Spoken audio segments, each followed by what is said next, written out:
จำเดียวลงใส่ตะกร้าไก่เนี่ยอ๋อไอ้ผมเคยว่าฝากจังหมุดนะ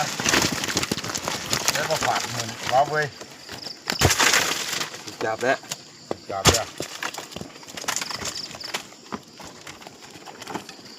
ไม่ได้ปลุกหลายตัวอยู่พี่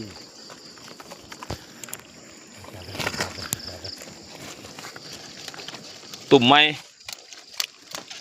ได้พวกได้กินอยู่ได้พวกได้กินตุ่มไม้ปรากฏงามๆ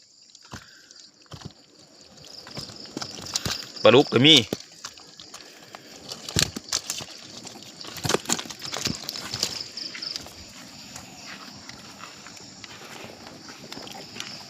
มันยังใหม่มันเขาบ่ทันหลาย